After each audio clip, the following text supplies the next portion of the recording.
ಸುತ್ತು ಕಟ್ಟು ಮೋಡ್ ಹಾಕಿ ಮಳಿ ಆಗುವಾಗ ಇಲ್ಲಿ ಅಟ್ಟ ಮಳಿ ತಡತಂದ್ರೆ ಇದ ಒಂದು ಪವಾಡ್ ನೋಡ್ರಿ. ಇದಕ್ಕ ಗುರುಗಳು ಅಂತ ಹೇಳ್ತಾರ. ಅದಕ್ಕೆ ಹೇಳ್ರು ಗುರುವಿಗೆ ಗುರು ಬ್ರಹ್ಮ, ಗುರು ವಿಷ್ಣು, ಗುರು ದೇವ ಮಹೇಶ್ವರ, ಗುರು ಸಾಕ್ಷಾತ್ ಪರಬ್ರಹ್ಮ ತಸ್ಮೈ ಶ್ರೀ ಗುರುವೇ ನಮಃ.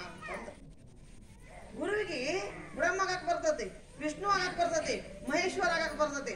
ಆದ್ರ ಆ 3 ಮಂದಿ ಗುರು ಆಗಕ್ ಬರ್ದಿಲ್ಲ ಅಂತ ಗುರು ದೊಡ್ಡ ಮುಚ್ಕೊಂಡ ಭೂಮಿ ಮ್ಯಾಗ. ಹಂಗ ಒಬ್ಬಾಕಿ ತಾಯಿ ಮನಿ ಒಳಗೆ ತನ್ನ ಮಕ್ಕಳಿಗೆ ಎಷ್ಟು ಪ್ರೀತಿ ಕೊಡ್ತಾಳ ಅಂತ 1000 ತಾಯಿಯ ಪ್ರೀತಿ ಒಬ್ಬ ಸಮರ್ಥ ಸದ್ಗುರುನಾಥ ಕೊಡೋ ಶಕ್ತಿ ಇರ್ತದೆ. ಅದಕ್ಕೂ ಗುರು ದೊಡ್ಡ ಮುಗಿಸ್ಕೊಂಡ. ನಾ ಹೇಳಿ ಬೇಗ ಮುಗಿಸ್ತೇನೆ. ಏನಪ್ಪಾ ಅಂತಂದ್ರ ಒಬ್ಬ ಗುರು ಇದ್ದ, ಒಬ್ಬ ಶಿಷ್ಯ ಸಾಕಷ್ಟು ಸೇವಾ ಮಾಡಿದ್ದ. ಹೆಂಗ ಸೇವಾ ಮಾಡಿದ್ದ ಅಂದ್ರ ಬಹಳ ಬಹಳ ಭಕ್ತಿಯಿಂದ ಸೇವಾ ಮಾಡಿದ್ದ. ಅವ್ರ ಅರಿವಿ ಒಗಿತಿದ್ದ, ಜಳಕಕ್ಕೆ ನೀರು ಇಡ್ತಿದ್ದ, ಊಟ ಮಾಡಿಸ್ತಿದ್ದ. ಗುರುವಿನ ಶಿವಾಯ ಓಂ ನಮಃ ಶಿವಾಯ ಬಸವಲಿಂಗ ಶಿವಾಯ ಓಂ ನಮಃ ಶಿವಾಯ ಬಸವಲಿಂಗ ಶಿವಾಯ